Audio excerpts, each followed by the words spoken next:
कोणताही diet plan follow करताना तुम्ही हे तपासून पाहता का की तुमच्यासाठी हे डाएट प्लॅन खरंच सुटेबल आहे का? वजन कमी करायचंय की एक्स्ट्रा फॅट कमी करायचंय हे आधी जाणून घेता का? किती वजन कमी करायचंय हे तुम्ही माहित करून घेताय का? वजन कमी करताना अशा असंख्य चुका आहेत ज्या आपण करतो आणि त्याचे विपरीत परिणाम आपल्याला भोगावे लागतात. तर अशा कोणत्या चुका आहेत हेच आपण आजच्या व्हिडिओमध्ये पाहणार आहोत. चला तर मग व्हिडिओला सुरुवात करूयात. नमस्कार, मी भारती. माझ्या या युट्यूब चॅनलमध्ये तुम्हा सर्वांचं खूप खूप स्वागत. आज मोठा गंभीर विषय बनलेला आहे की वजन कमी करणं किंवा वजन मेंटेन ठेवणं. स्पेशली ज्यांना थायरॉइडशी सारख्या आजाराशी लढावं लागतं तर अशांना तर वजन हा खूपच गंभीर विषय बनतो, टेन्शनचं कारण बनतं. तर वजन कमी करताना तुम्ही खूप साऱ्या गोष्टींना फॉलो करतात, युट्यूबवरच्या असतील, कुणी सांगितलेले फॉर्म्युले असतील. तर असं सगळं करताना तुम्ही बऱ्याच अशा मोठ्या मेजर चुका करतात की ज्याचे विपरीत परिणाम भोगावे लागतात. तर अशा कोणत्या चुका आहेत हेच आपण आजच्या व्हिडिओमध्ये पाहणार आहोत. तर नंबर 1, सुटेबल डाएट. कोणतेही फॅन्सी डाएट फॉलो करताना तुम्ही हे कधी तपासून पाहिलंय का की हे डाएट आपल्याला खरोखर सुटेबल आहे का? की आपली जी इंडियन थाळी आहे, आपलं जे महाराष्ट्रीयन जेवण आहे, तर त्याच्यामध्ये आपण काय घेतो? 1 वाटी दही, 1 वाटी वरण, 1 वाटी भात, लिंबू असतं, लोणचं असतं, पालेभाजी असतात, मोडलेली कडधान्य असतात. असं सगळं आपण आपल्या ताटामध्ये घेतो. थोडासा गोडाचा पदार्थ पण असतो. तर ही जी थाळी आहे तर ती आपल्या शरीराला हे सगळे घटक गरजेचे असतात. याच्या व्यतिरिक्त जाऊन कोणत्याही प्रकारचं जेवण म्हणा किंवा कुठल्याही प्रकारचा फॅन्सी फूड म्हणा हे खाण्यात काहीच अर्थ नाहीये. त्याने तुम्हाला बाधाच होणार आहे. बरेच जण 18 तासाचा उपवास, 16 तासाचा उपवास असं ठेवून डाएट प्लॅन करतात की याने फरक पडतो. पण जर का तुम्हाला बीपी असेल, शुगर असेल, थायरॉइड असेल आणि अशा वेळेस जर का तुम्ही 15-16 तासाचा गॅप ठेवून, 18 तासाचा गॅप ठेवून जर का तुम्ही डाएट करत असाल तर हे अशा प्रकारचं डाएट तुमच्यासाठी जीव घेणंच ठरणार आहे. कारण मुळातच आपल्या शरीराला काय सुटेबल आहे हे आपलं शरीर सांगत असतं. आपल्या शरीराला कोणता आहार चालत नाहीये किंवा कुठला पदार्थ चालत नाहीये हे आपलं शरीर आपल्याला वॉर्निंग देतं. जसं की शुगरच्या पेशंटला कुठल्याही प्रकारचं गोड पदार्थ, खूप जास्त गोड असणारे पदार्थ चालत नाही, तर ते त्याच्या ताटातनं आपोआप बाजूला जातात. मग तेच खायचे नाहीत, बाकी सगळं खाल्लं तरी चालतं. बीपीच्या माणसाला जास्त कोलेस्ट्रॉल वाढवणारे पदार्थ खाल्लेले चालत नाहीत, तर ते त्याच्या ताटातनं आपोआप बाजूला होतं. थायरॉइड मध्ये काय होतं की जास्त क्षारयुक्त पदार्थ जे असतात तर ते खाल्लेले चालत नाहीत, ते त्याच्या ताटातनं बाहेर जातात. पण तुम्हाला ह्यातला काहीच आजार नाहीये आणि तुम्हाला वजन तर कमी करायचंय. मग तुम्ही भात सोडता, साखर सोडता, सगळे पदार्थ सोडता ज्याची मुळातच तुमच्या शरीराला गरज आहे. कारण तुमच्या शरीराला अजून ती वॉर्निंग दिलेलीच नाहीये की तुम्हाला हा पदार्थ चालत नाहीये. तोपर्यंत तो ताटातनं बाजूला काढायचाच नाही, तो खायचा. बेसिकली काय असतं की डाएट म्हणजे काय की आपण जे अन्न खातोय तर ते आपल्या पचन क्रियाला काही त्रासदायक होतंय का, त्याचा आपल्याला विकनेस जाणवतोय का, आपल्या शरीरातले काही घटक कमी पडतायत का, याचा अभ्यास करूनच आपण ते फॉलो केलं पाहिजे.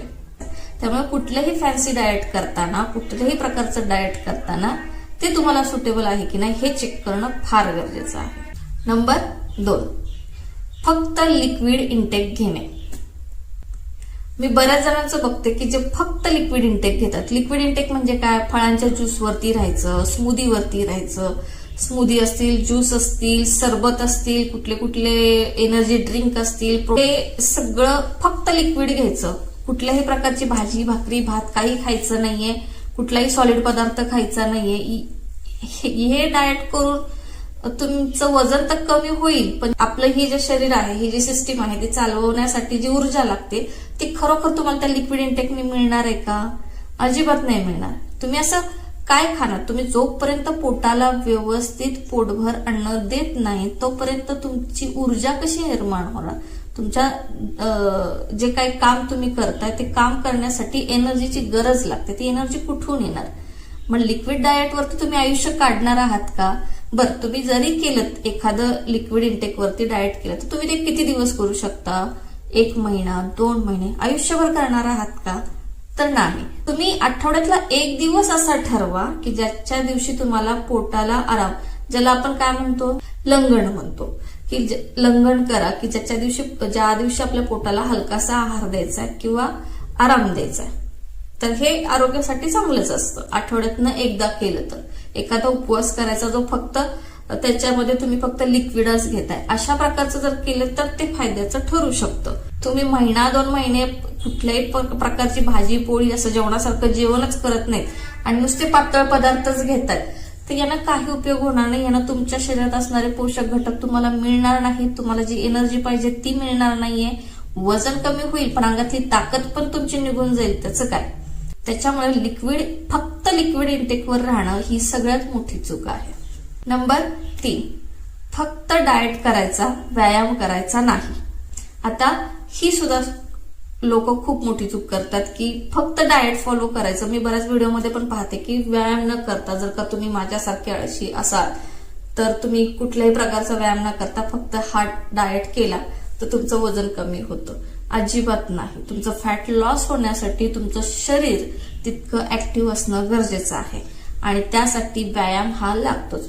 शरीर तुमचं थोडं जरी ऍक्टिव्ह असलं तरी सुद्धा तुमची एनर्जी लॉस होणं गरजेचं आहे. जी साठवलेली एनर्जी ती बाहेर पडणं गरजेचे आहे. नवीन एनर्जी आतमध्ये येणं गरजेचं आहे. तरच तुमचं वजन नियंत्रित राहू शकतं. फक्त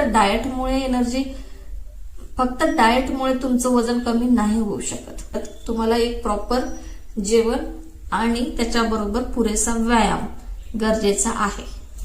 नंबर 4, पटकन रिझल्टची अपेक्षा ठेवणे.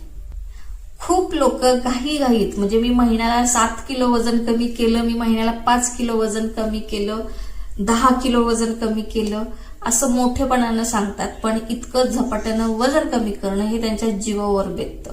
हे खूप लोकांनी तुम्ही पाहिले असतील, बातम्या सुद्धा येतात की वजन कमी करणं, झपाट्यानं वजन कमी करणं अमुक व्यक्तीला जीवावर बेतलं.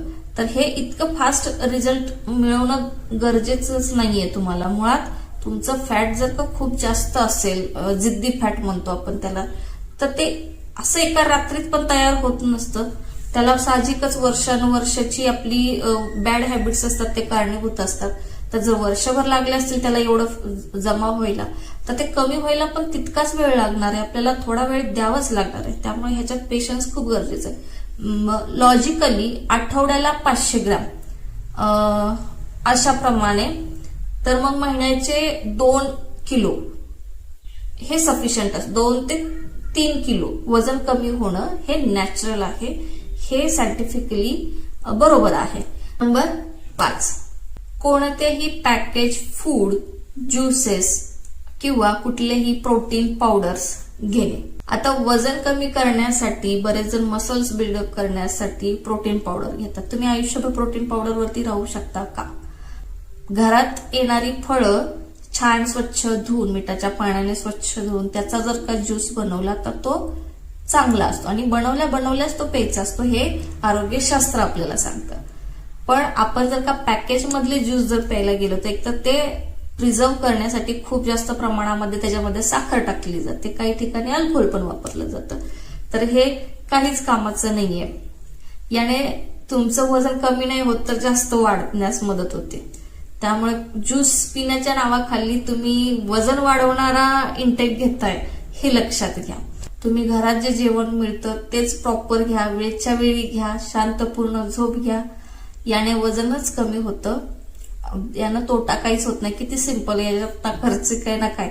जे ताटात जेवण येते ते थोड्या पोर्शन मध्ये घ्या. इतकं सिंपल असतं डाएट प्लॅन करणं. वजन जर का नियंत्रित ठेवायचं असेल तर ह्याच शिस्तबद्ध पद्धतीने जर का आपण राहिलो तर आपलं वजन नियंत्रित राहतं. ही गोष्ट मी स्वतः माझ्या बाबतीत करते. मी स्वतः खूप जास्त फूडी आहे. मी खूप जास्त ओव्हर इटिंग करते. तर त्याच्यामुळे मला याचे दुष्परिणाम चांगले माहिती आहेत आणि ह्या माझ्या चुका मी ह्या केलेल्या आहेत. जसं मी आज तुम्हाला हे सगळं सांगते, ह्या चुका मी स्वतः सुद्धा केलेल्या आहेत. तर त्या केल्यानंतरच मला जे अनुभवायला मिळालं त्याच्यातूनच आजचा हा व्हिडिओ मी तुम्हाला शेअर केलेला आहे. तर मंडळी, ही होती आजची माहिती. व्हिडिओ कसा वाटला हे मला नक्की कळवा. व्हिडिओ शेवटपर्यंत पाहिल्याबद्दल खूप खूप धन्यवाद. पुन्हा भेटूया तशाच एका वेगळ्या विषयासहित वेगळा व्हिडिओ घेऊन. तोपर्यंत बाय बाय. पण जाता जाता चॅनलला सबस्क्राईब करायला विसरू नका.